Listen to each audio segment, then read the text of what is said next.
London, 1940. The city wears darkness like a shroud. Nights rip open with the shriek of bombers and the stuttering cough of anti-aircraft guns. Most Londoners hurry from shelter to shelter, hearts beating, uncertain if this night, the city will survive. In the midst of this war-beaten maze walks Vera Atkins. Her steps are firm, even as the ground shudders.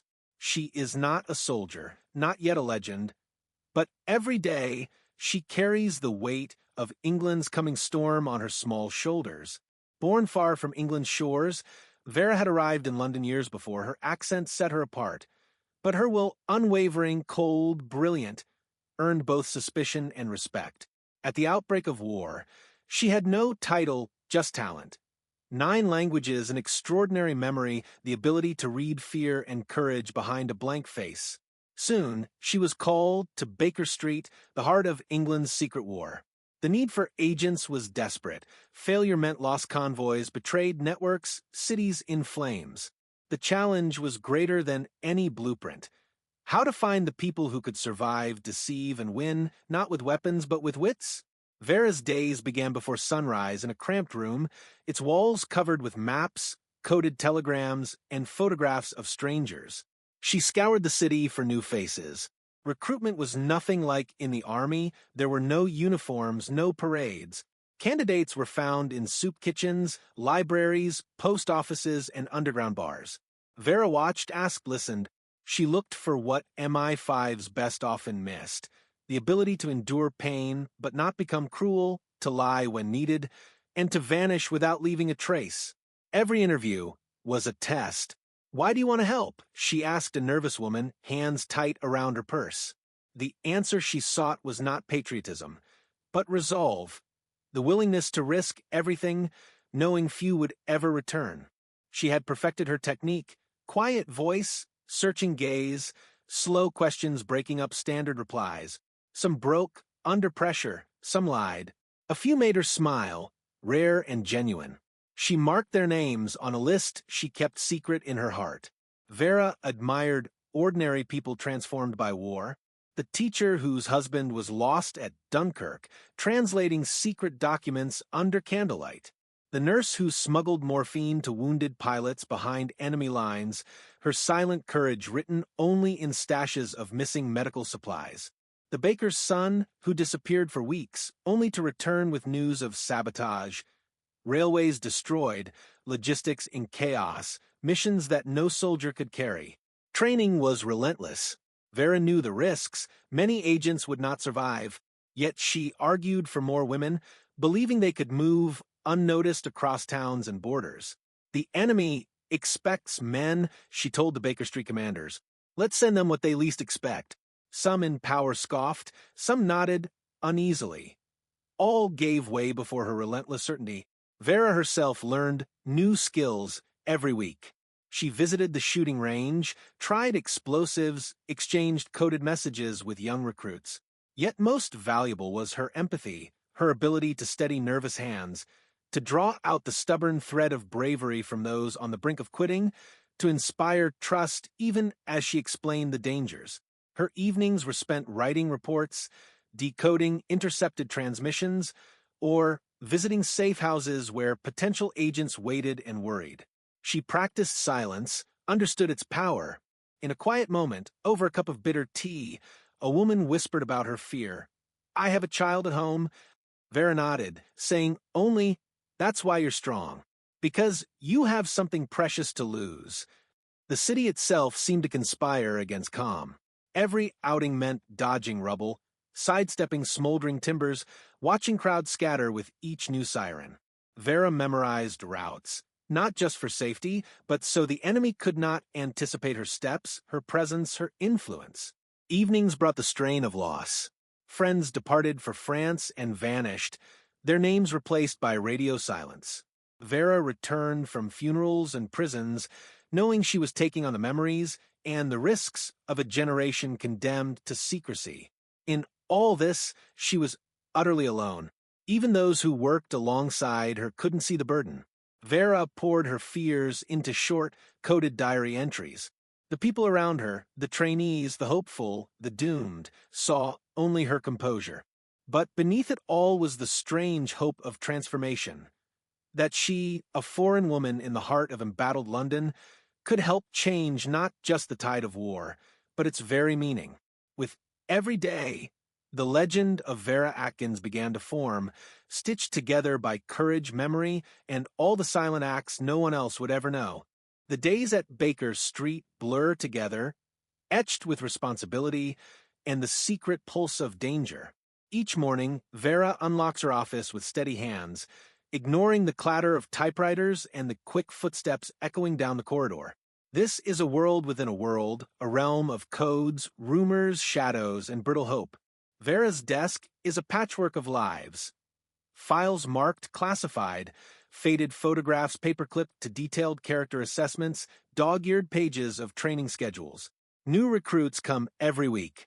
There's the Polish schoolteacher whose eyes never meet Vera's, but whose English is flawless.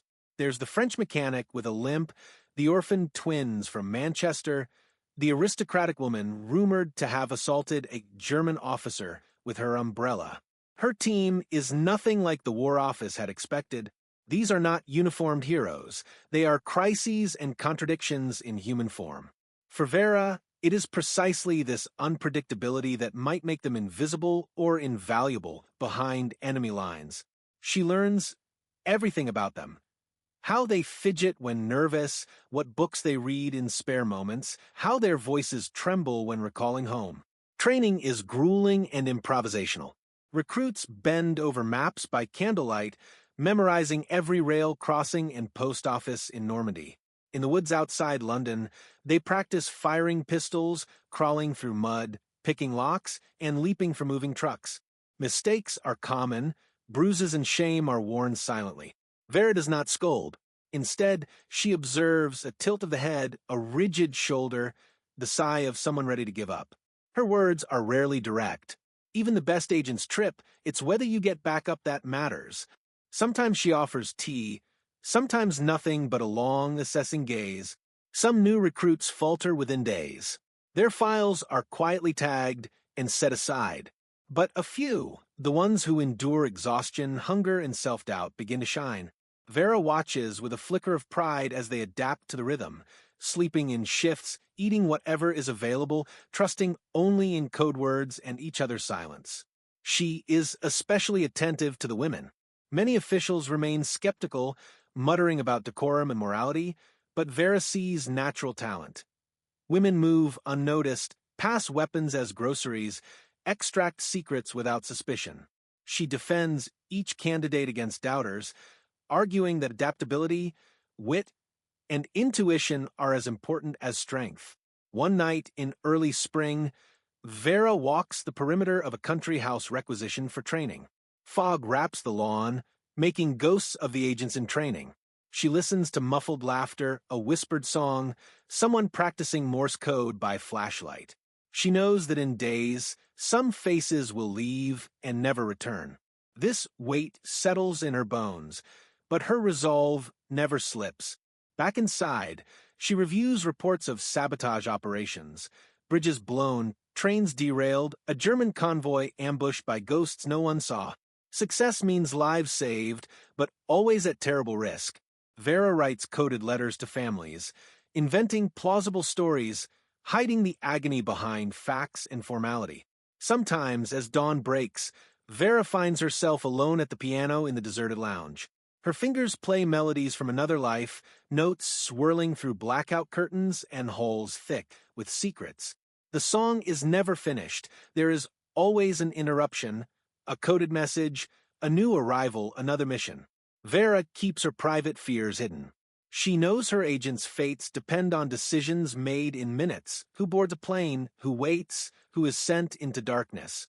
Her notes are meticulous, each name circled or underlined for qualities noticed in a glance but never spoken. One snowy afternoon, a young man lingers after training. "Why you?" he whispers. "Why do you choose who lives and who is lost?" Vera looks at the frost on the glass, then quietly answers, "Because someone must, and because I remember every name." It is her memory, not just of triumph, but of human frailty that turns the relentless monotony of war into silent endurance. She is the keeper of stories and the watcher at the door, her presence both comfort and challenge to all who pass through Baker Street. Vera's intuition is tested every day. She must balance the dangers of optimism against the threats of betrayal. More than once, she's watched a trusted recruit unravel. Perhaps because the strain of double life is too much or an old wound refuses to heal. Spy work, Vera knows, is not just quick wits. It's stamina, discipline, and the ability to carry secrets that nobody else will ever see. The true challenge comes when the training is over. Some agents leave by train, others by car or on foot, carrying forged papers, microfilm, and the faith that their handlers prepare them well. Vera personally delivers final instructions. Her words are rarely dramatic. They're sharp, short reminders. Never assume. Never trust twice. If in doubt, disappear. She stands at airfields and dockyards, watching new agents depart for occupied Europe. England fades behind them, sometimes forever. Vera's pale face is the last friend many see before diving into the darkness. No medes, no perats, only the knowledge that the next few weeks will define the rest of their lives. Her decisions haunt her in quieter hours. Not every agent returns. When a mission fails, when someone is captured or killed, Vera is the one who must inform families, often with invented comfort. Sometimes she finds herself writing 2 letters for the same household, one telling a mother her son succeeded, the other for the government, detailing every flaw in the operation. Every operation has a code name. Moonlight, Foxglove, Tempest. Behind each is an ordinary person asked to perform miracles. Vera studies each postmortem, memories building a library of mistakes and triumphs. She never lets herself forget that these are people, not pawns. Yet news of victories does reach her, always in code. Railways disrupted, bridges destroyed, German supply depots in flames.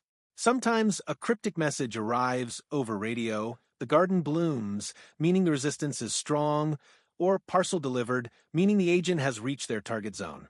Success means more recruits come seeking her approval. The SOE becomes legendary for its courage. Vera's office becomes a place of whispered awe as stories circulate about the woman with the cold eyes but the warm words.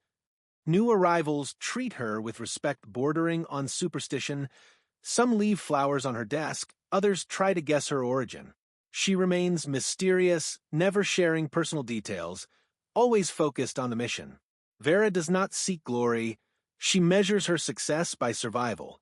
In rare moments, she allows herself to read intercepted German reports about phantom agents or undetectable networks. She feels pride for her trainees, but never wastes energy on celebration. She also knows the risks. Double agents abound. Some missions collapse because of betrayals nobody could have foreseen. When suspicion crosses her mind, Vera investigates methodically, reviewing documents, consulting allies, sometimes even confronting her own candidates. She makes mistakes, but she learns quickly, adapting protocol and keeping the team safe. As months pass, Vera's life narrows into 3 routines: recruiting and training, managing missions, and remembering the lost. She keeps a book of names, never allowing herself to forget those who vanished or died. Sometimes she lights a candle on her desk for them, watching the flame flicker in the dark hour before dawn. One evening, a messenger arrives with dire news. A key network has crumbled in France, agents missing and presumed dead. Vera is responsible for finding out what happened, where the breach began, and whether anyone can still be saved. She spends 3 sleepless nights mapping connections, reviewing coded transmissions, interrogating survivors. The solution, when it comes, is both simple and devastating: a weak link, a moment of panic, the destruction of months of work. Vera responds by refining her process, making recruitment more rigorous, training more intense. She is warned by her superiors that she pushes too hard, but she knows that anything less means failure. She ends the day walking the quiet halls of Baker Street, her steps echoing toward the exit. London is quieter now, the worst of the Blitz faded, but in Vera's line of work, disaster is always ready to return. She consoles a trainee whose friend perished, sends coded condolences to resistance leaders, and finally pauses before the office wall. Here, each photograph is a life, some illuminated with hope, others shadowed by sacrifice. Her gaze lingers long after the lights go out. The world outside Baker Street changes rapidly. In France, the resistance grows bolder, but so does the threat of betrayal.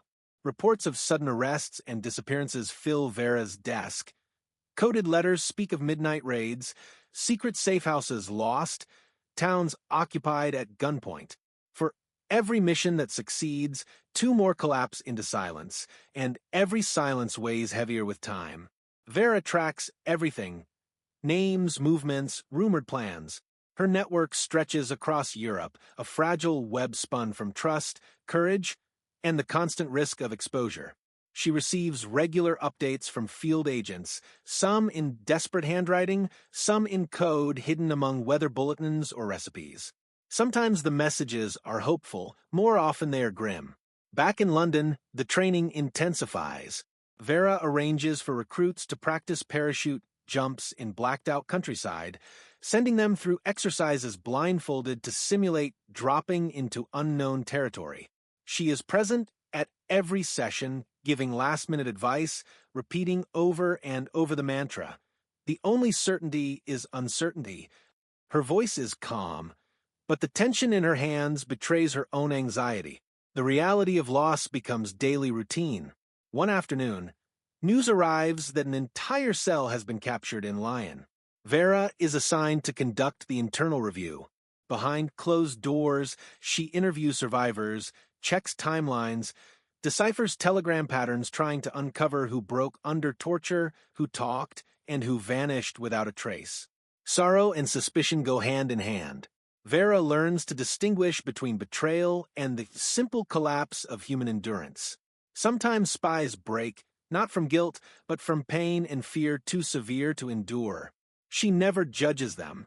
She understands, perhaps too well, the limits of courage. Still, her work continues tirelessly. She works with codebreakers and engineers to update protocols, invent safer transfer methods, and test new gadgets. Miniature radios, invisible ink hollow coins for microfilm. Every innovation increases the risk for both agents and herself, but she pushes for progress. Stagnation is death, she reminds her skeptical colleagues. Her relationship with superiors remains complex. Some praise her for successes: disrupted Nazi convoys, rescued pilots, sabotage in occupied towns. Others criticize her relentless pursuit of perfection, accusing her of overworking the recruits, of sending too many into danger. Vera listens, nods, rarely argues, but quietly continues as she always has, driven by the belief that any chance at victory is better than none. Nightfall in London brings more challenges. Vera meets with international contacts in shadowy corners of pubs and railway stations. She's constantly aware that even the walls might have ears. Her conversations are clipped, her greetings vague, her farewells brief. She spends less and less time at home. Colleagues notice her exhaustion, pale, restless, the weight of hundreds of lives visible in her steady but tired eyes. Questions about family, romance, or dreams are met with silence. Vera sacrifices everything absorbed by the war. Her empathy never dulls. She writes personal notes to families of fallen agents, sometimes overnight, finding words that comfort but do not deceive. She visits hospitals, meets returning agents scarred in body and spirit, and listens to their trembling tales late into the night. One evening, a particularly haunted survivor asks her, "Is it worth it?" Vera answers honestly, "I don't know, but I hope so." Her voice, for once, cracks with emotion. Through it all, Baker Street remains the nerve center of hope and loss. Vera stands at the center, the unseen architect of countless acts of heroism and sacrifice, her story interwoven with every coded message and every silent farewell. Tomorrow, new agents will arrive. Vera will greet them, test them, ready them for a world now ruled by shadows and flames. Spring of 1943 brings both urgency and exhaustion to Vera's world. Allied command believes that the fate of Europe depends on invisible hands, unseen but extraordinary. Vera oversees ever more ambitious operations, coordinating drop zones in occupied woods at midnight, arranging sabotage missions timed to the minute, and instructing new arrivals on the art of survival. Mornings start with coded telegrams, lists of names, locations, requests for equipment, and sometimes a plea for rescue. Vera drinks her tea cold, studies every word for hidden meanings. She's become adept at reading between the lines, sensing fear or hope even in the most routine of updates. Once, she receives a telegram signed, "Only Persephone," a code name chosen by one of her bravest agents. The words are sparse. "Bridge down. Train delayed. We'll try again." Vera smiles. She knows this small victory is worth months of risk. Training exercises are relentless. Vera personally observes every simulation, asking difficult questions. If you were betrayed, what would you do? If you had to choose between success and a comrade's life? Some agents falter at these crossroads. Others answer with steely resolve. Vera notes each answer. Understanding the future may force them to make such impossible decisions for real. The war outside is changing. News of partisan uprisings filters into Baker Street. Vera tracks dozens of scattered tales, villages liberated for single night, German convoys vanished into ambush, radio towers sabotaged by farmers turned warriors. Each act is a thread in the greater tapestry she tries to weave. Sometimes it's undone in a day. Vera visits a new agent, Marianne, in the safe house near Hampstead. The girl is trembling, clearly unready. Vera does not lie to her. She warns. Fear is natural, but if it turns to panic, you must act quickly and without doubt. Your courage is not the absence of fear, but the mastery of it. Marian nods, eyes wide, and Vera cannot help but wonder who will survive the coming months. Outside the city, Vera rides in military trucks to secret sites where teams practice with explosives and radios. She tests each person's knowledge, which fuse to use how to transmit under fire, how to blend into a crowd. The nights are long, the lessons harsh. Sometimes rain turns fields to rivers of mud, and yet the training never stops. Her correspondence with agents across Europe is a lifeline and torment. She sends hope and encouragement, sometimes instructions embedded in poetry or riddles to evade German censors. Replies often take weeks. Sometimes months go by with only silence. When a long-awaited letter arrives, Vera reads it again and again before burning it in her kitchen stove. Some missions astound even her. News breaks that a cell has derailed an armored train in the French countryside, destroying a critical supply line without losing a single person. Vera marks the map with a small star, one of the few moments she allows herself a hint of pride. Loss is never far. She learns that a trusted courier was gunned down on a Paris street. Another agent is missing after a failed rendezvous by the lawyer. Vera carefully notifies their kin, phrasing each sentence with a painful blend of truth and mercy. "Your daughter showed extraordinary bravery. She was last seen doing her duty." The longer the war drags on, the more Vera relies on her own discipline to avoid despair. At times, she dreams of past lives, sunlit afternoons before war, laughter without checkpoints, a world where loyalty was never currency. But dawns come quickly. More files are piled on her desk, more lives hang in the balance. Through all this, Vera's legend grows. Her discipline, compassion, and relentless hope become the backbone of the service. Many never see her face, but whispers of Miss Atkins travel from safe house to mountain cave, across rivers, and down muddy French lanes. Survivors hold her name close, a silent talisman against the darkness. Tomorrow, more agents will be needed. More risks must be taken. Vera is already preparing for victory, for heartbreak, for whatever the war demands next. Summer comes with a surge of operations. Vera coordinates with British and French command to prepare agents for D-Day. Normandy and Brittany become the focus. Networks in the north must be ready to disrupt German reinforcements. Every moment feels on the edge of catastrophe.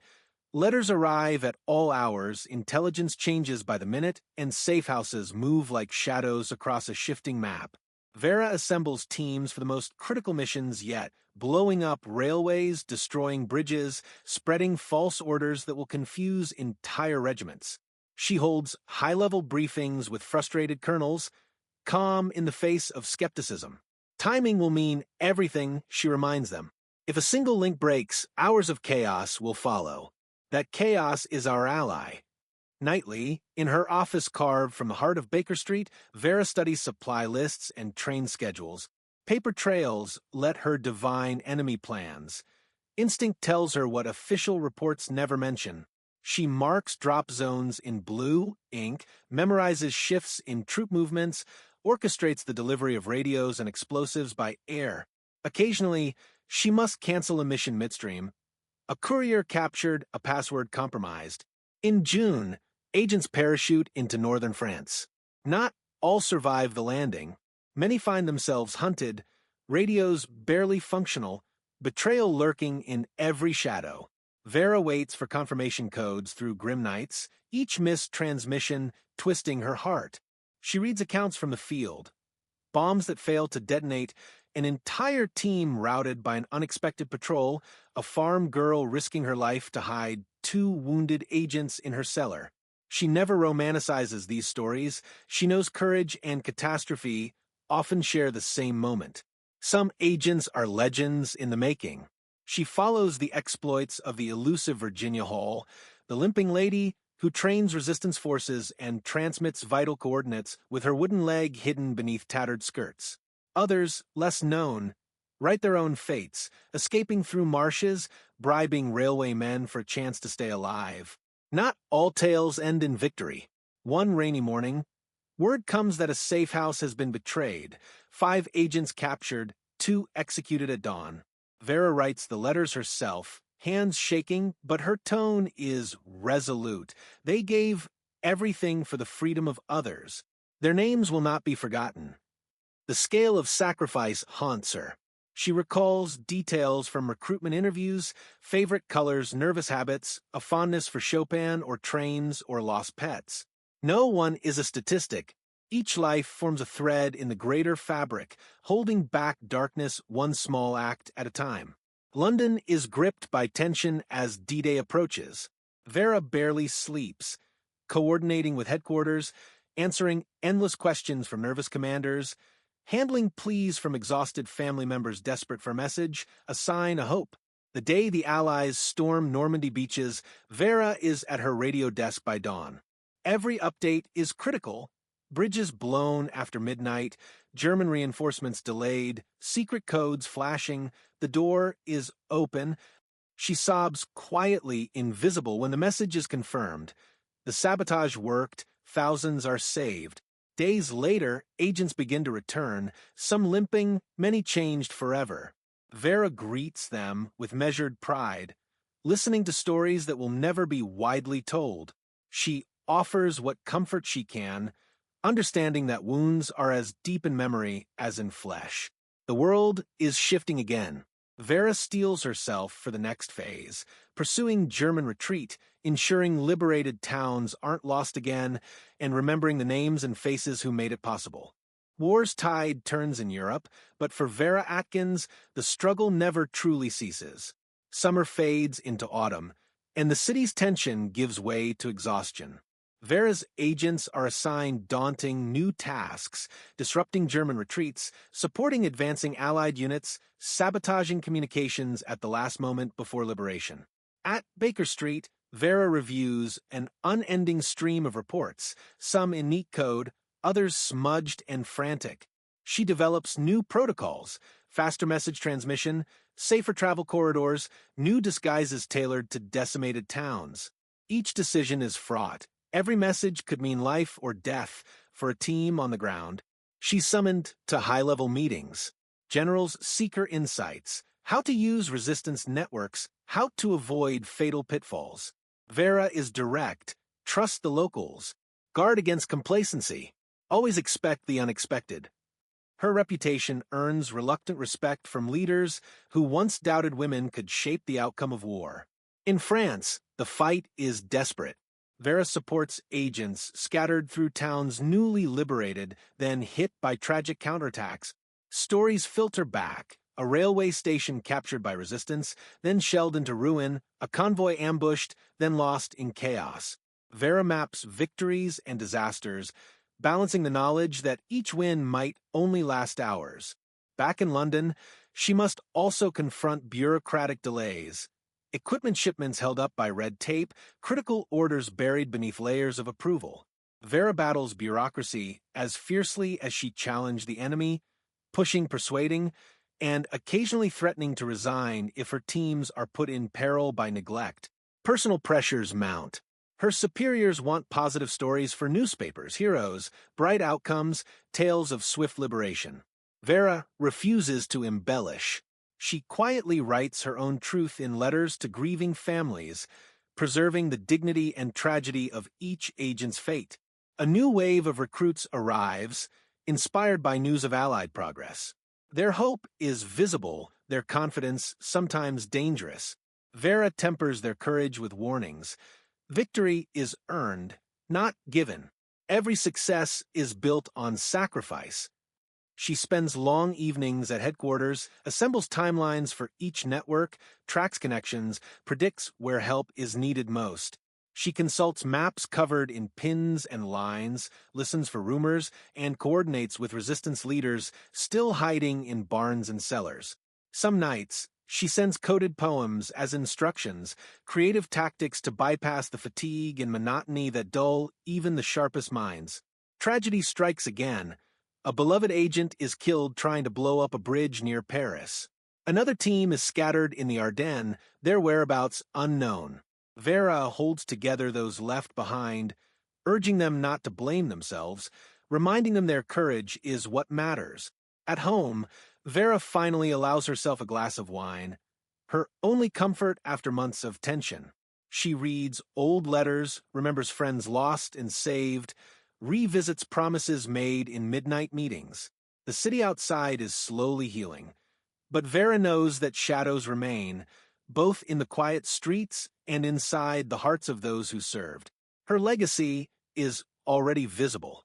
Survivors, freed towns, and broken enemy lines bear her mark, never written in headlines, but whispered in the gratitude of those whose lives were saved through her devotion and resolve. Vera sits alone, staring at the map, determined to be ready for whatever history asks next. The liberation of France brings waves of triumph and tragedy. Vera's networks help Allied units secure towns, locate hidden enemy strongholds, and evacuate civilians. Yet, even as flags rise, old dangers persist. Snipers linger, collaborators plot revenge, and the price of freedom is paid in quiet heartbreak. Vera receives grateful letters from villagers whose homes were saved, resistance leaders who survived by luck and cleverness.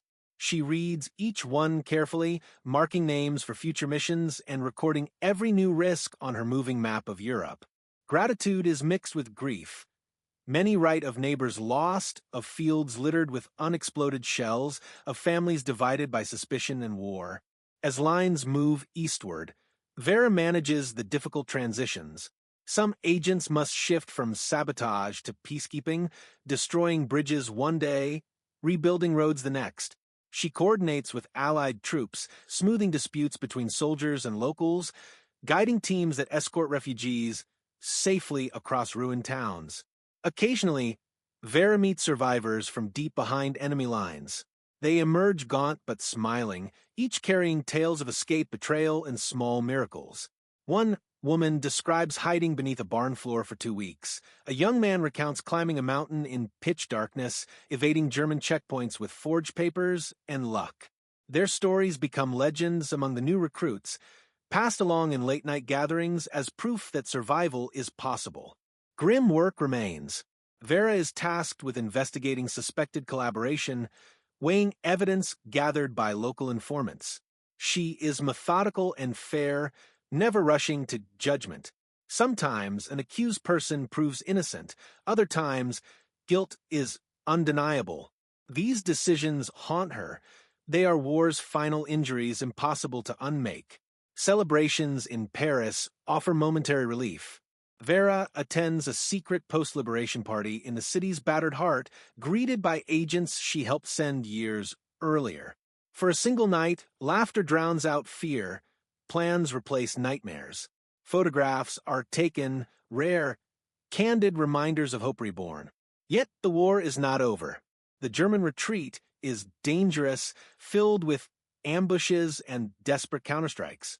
Vera redoubles her focus on intelligence, urging communication between units, handling requests that seem endless. Her own exhaustion grows. She steals brief naps in corners of busy offices, her mind forever planning, remembering, adjusting. Through all this, Vera never forgets those who are missing.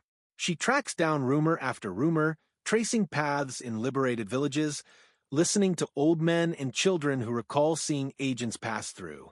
Her notebooks are filled with lists: who survived, who vanished, who might still find their way home. In late autumn, Vera visits graveyards to lay flowers for the fallen, her presence a rare gesture of official gratitude and personal sorrow. She feels the weight of every decision, every mission, each one a strand in the rope that now binds a continent struggling to find its peace. The legend continues to grow.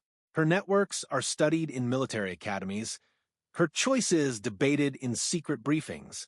Yet to Vera, the war is not about systems. It remains always about the people. Their lives, braveries, regrets. Tonight, Vera writes another round of letters. Light filters through her window, catching dust motes and old photographs. The future is uncertain, but hope persists. The war has changed her, yet she remains herself, a woman driven by memory, faith, and the quiet need to honor those who gave everything. Winter sets in across liberated Europe, but for Vera Atkins and her agents, the work never stops. The war may be turning, but its shadows linger. The last pockets of resistance fight on, refugees wander shattered roads, and old wounds refuse to heal easily. Vera faces a new and complex challenge: helping newly freed communities restore order while preventing retaliation from neighbors nursing old grudges. Baker Street transforms into an ever busier center. Files now arrive from allied capitals, strategies for rebuilding, lists of missing persons, requests for supplies, urgent pleas for help in reunifying families. Vera balances military urgency with human needs, always choosing the path that honors individual dignity. She visits temporary shelters, directs resources toward orphaned children and wounded agents, and maps escape routes through battered infrastructure.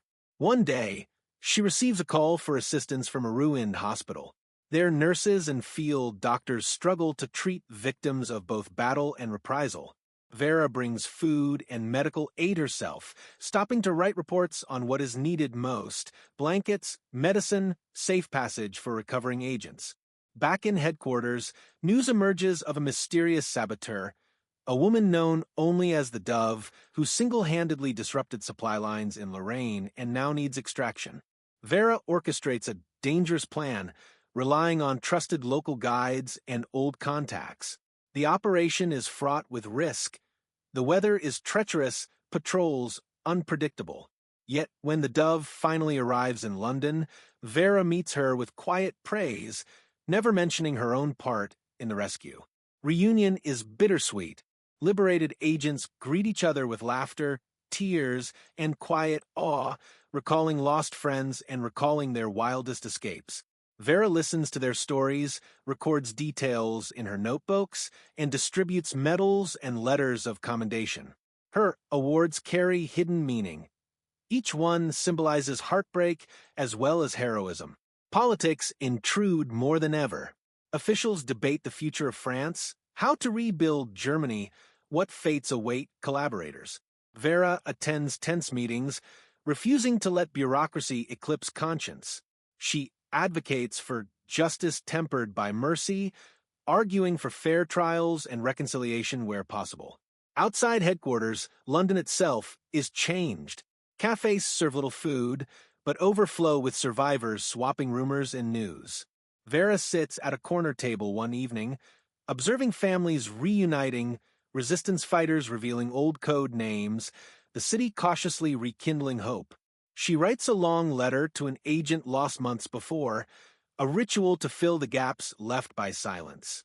The following week, she travels to Calais to meet with British and French officials. Crossing the channel in winter's chill, Vera gazes at the gray sea, thinking of all those who crossed in secrecy, never expecting return.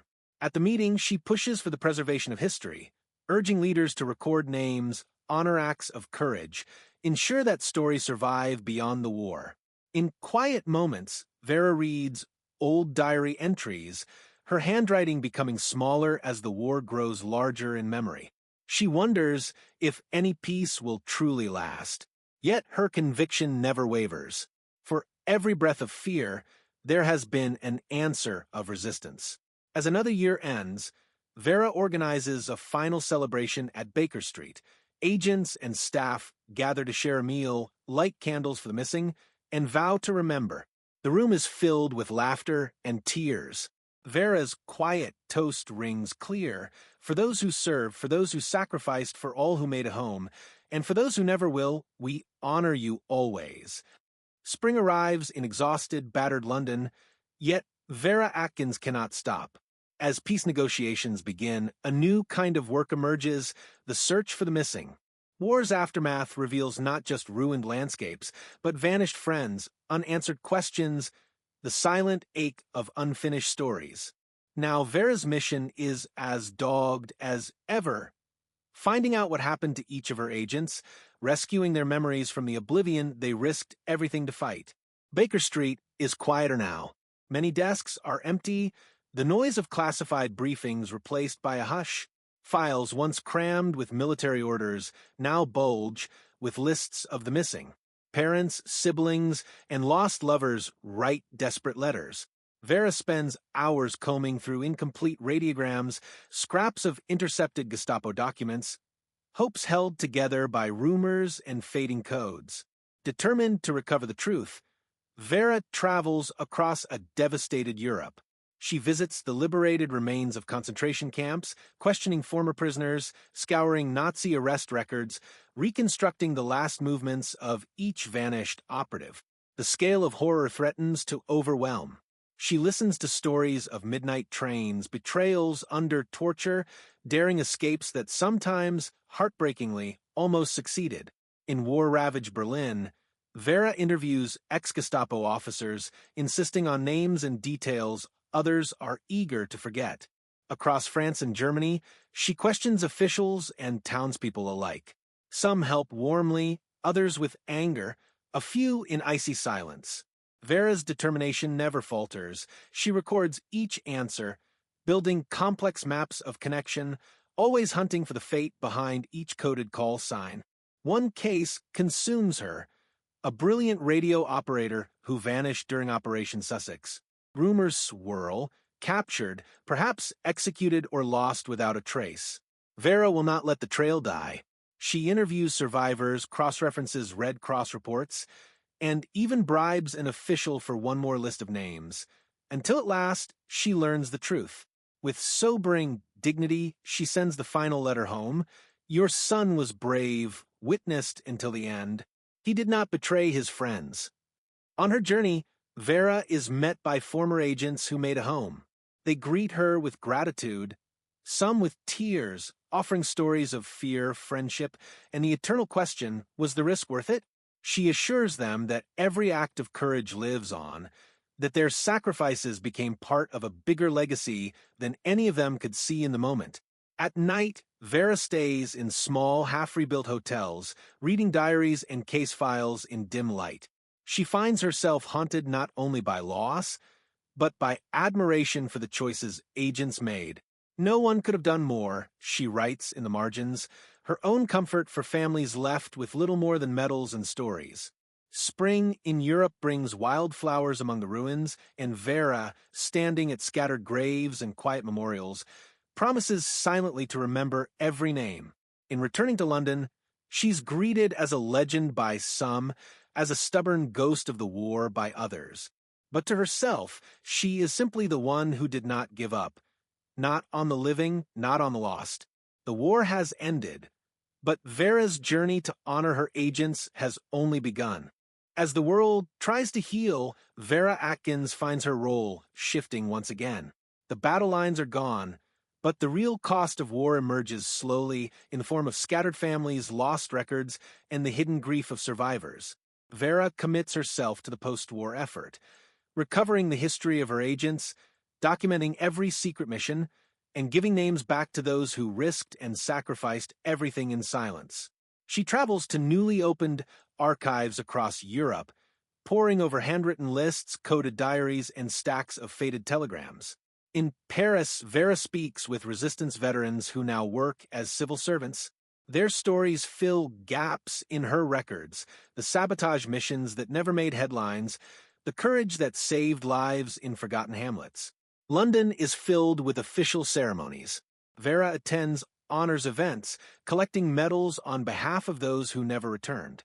She stands silently in crowded halls, accepting gratitude with humility, always quick to redirect praise to her lost agents. Newspapers print her photo in crisp black and white, but Vera prefers the grainy, scratched, years-old likenesses, because in those images, real life is reflected with all its pain and resilience. Vera helps build a new memorial in the English countryside. Together with historians and surviving family members, she chooses the words that best evoke memory, not glory. Ordinary courage. Silent sacrifice. She attends the unveiling, standing beneath a cloudy spring sky as the names are read one by one. The ceremony is solemn. Children leave wildflowers on the stones. Vera presses her hand to the granite and whispers the code names of agents whose real names she still keeps secret. A new challenge comes in the form of history itself. Museums request artifacts, universities want interviews. Vera edits manuscripts, correcting details, refusing to let the legend replace the truth. She insists that every story is told whole, the small failures along with the great victories. In one lecture, she tells a room of young officers, "You will do great things, but remember heroes are made in quiet moments you seldom see." Some days, Vera visits families of former agents. She brings letters, medals, and, most importantly, answers. In living rooms filled with fading photographs and silent pride, she recounts feats and friendships, never letting the memory go cold. She answers hard questions, even those that reopen old wounds. At home, Vera reflects on everything lost and gained. She finds solace in quiet evenings, reading letters in low lamplight, remembering laughter, pain, and hope. She still keeps a private diary. Small notes written in margins, names circled, questions left unanswered. Toward the end of spring, Vera receives a final invitation to speak at an international peace conference in her adopted city. She accepts, knowing her story is now larger than herself. Standing at the podium before generals, survivors, and statesmen, she does not speak of strategies or victories. She speaks of memory, the courage to remember, and honor those who made history possible. Her words are measured, quiet, and lasting. Let us build a new peace together. Let us remember those who risked everything for the hope we hold today. Years pass, but Vera Atkins's impact never fades from the quiet corridors of history. The post-war world is transformed. London is rebuilt, families begin anew, and generations inherit the stories once told only in code. Vera transitions from active agent to guardian of memory, ensuring that every hard-won lesson and silent sacrifice continues to shape the present. In the early 1950s, Vera works with archivists and filmmakers, guiding documentaries that reconstruct the invisible war. She lends old photographs, explains ciphers and disguises, pushes for nuanced truth over grand, simple legend. Some nights, she sits in tiny studios watching reels of footage, faces of agents flickering in black and white, their bravery recast for all who survived. She travels to schools, speaking to young audiences about wartime choices. Students gather around faded, grainy images, hearing of courage and consequence, each question prompting a memory, each answer a thread woven into the fabric of modern England. Vera's legacy becomes not only what was achieved in war, but what is taught in peace. In quiet moments, Vera meets with surviving agents. Their reunions are bittersweet. Laughter and tears mingle as old friends recall nights crossing enemy lines, code words whispered in bunkers, hopes nurtured beneath bombed-out ceilings. They mark anniversaries with small homemade meals, toasting those who cannot attend. In city archives, Vera reviews the war's thousands of pages. She insists on recording details, even failures, even doubts. Museums display medals, worn radios, shredded parachute harnesses, each object imbued with stories of real loss and hope. Toward the end of her life, Vera visits the National Memorial Arboretum, walking quietly among rows of white stones, pausing to read each inscription. She finds her own name among the honored, but gestures for the caretakers to polish only the markers for those she lost. She places a wildflower at every grave she visits, whispering the code names, making sure not even the faintest story is forgotten. Modern London remembers Vera Atkins in street names, a plaque at Baker Street, a scholarship for students of history. Journalists beg for interviews. Filmmakers request access to personal diaries. Vera, ever private, contributes as needed, always shaping the story to honor others above herself. In her last years, Vera keeps a single photograph on her desk, a group of young agents blurry, scratched, hopeful, a reminder that endurance and memory matter most. Her diaries are filled with names and notes for posterity. Her passing is marked by both state ceremony and private tribute. Friends gather in the old neighborhood, lighting candles in silent rooms, sharing stories that outlast the longest war. The city outside continues to change, but inside these moments, the legacy of courage, memory, and hope is renewed for every new generation. Vera Atkins, a name etched not only in stone, but in the hearts of all who value silent sacrifice and lasting peace. Decades after war's end, Vera Atkins's story continues to ripple through modern Europe. British and French archives preserve her work, and new generations study the network she shaped. Scholars and documentarians travel to old safehouses and resistance centers, tracing her routes through old towns, scanning faded codebooks, and speaking with aged survivors to reclaim pieces of lost history. In London, the city has changed, but fragments of the past linger. A plaque at Baker Street remembers the intelligence officers who kept hope alive, and visitors leave flowers for Vera's agents every year on Remembrance Day. Young people attend lectures about the quiet heroes, learning how resilience, creativity, and empathy change the fate of nations. Vera herself becomes a symbol of moral duty. Leadership courses teach her judgment and integrity. Historical novels use her character as inspiration for fictional spies. Museums fill display cases with battered radios, ragged parachute silk, handwritten agent diaries, objects that speak more about fear and hope than glory. Her legacy is celebrated in many ways, but Vera never sought fame. She valued small acts. A kind note to a grieving family, guidance for a lost recruit, a moment of honesty after mission went wrong.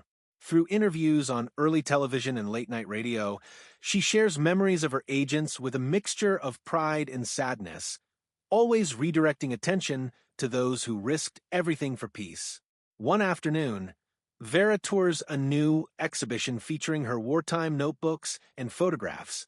She stands next to young students, examining faded images, quietly answering questions, encouraging them to ask about the lived experience behind statistics.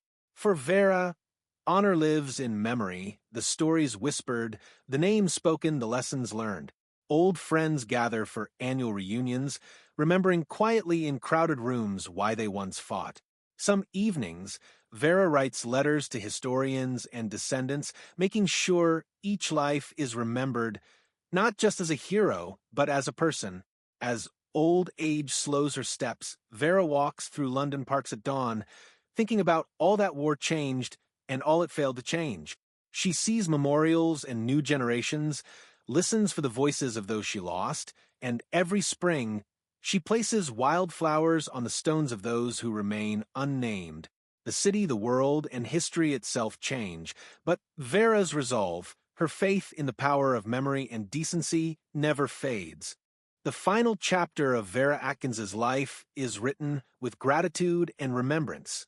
In the closing decades, descendants of agents she once trained seek her out, historians, journalists, and family members longing to connect with the roots of courage that shaped their lives. Vera welcomes them into her quiet London home, sharing tea and stories beneath walls lined with faded black and white photographs. Her days are filled with correspondence, letters from across Europe and America, each thanking her for restoring dignity to memory. Vera's replies are careful, always personal, often including a poignant detail or a line of encouragement.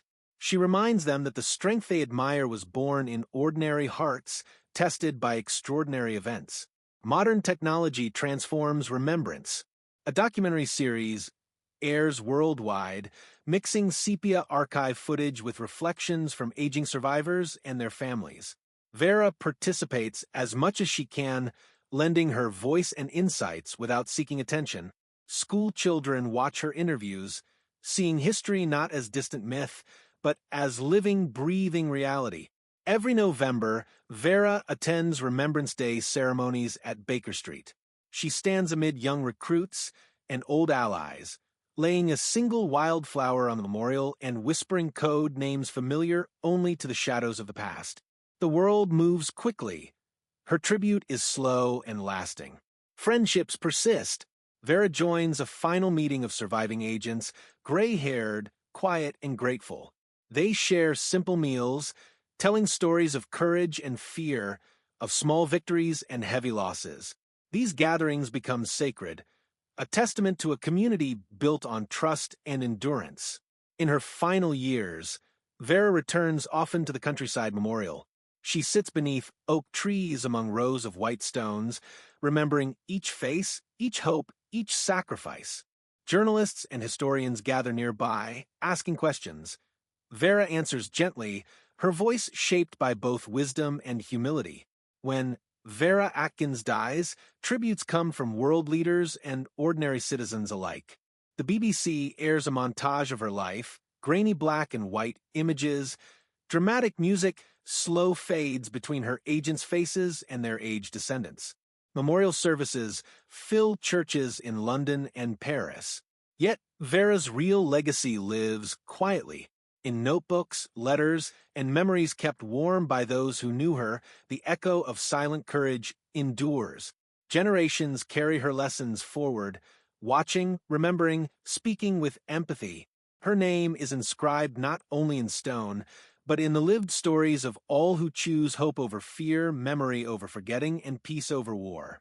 Stay tuned for episodes about Nancy Wake and her remarkable missions, legendary acts of the French resistance, daring British commando raids, the fate of unsung Eastern Front heroes, and the modern citizen archivists still searching for those lost to history. We'll share how memory endures through letters, battered cities, and iconic photographs. If you find these stories meaningful, please support our channel. Hit the like button and leave a comment below. Tell us which episode or moment resonated with you most, and what stories you want to see next. Subscribe to stay with us for new releases. There are many more surprising, honest, and unforgettable narratives to come. Thank you for watching and for keeping history alive with us. Together, we preserve the past for the future.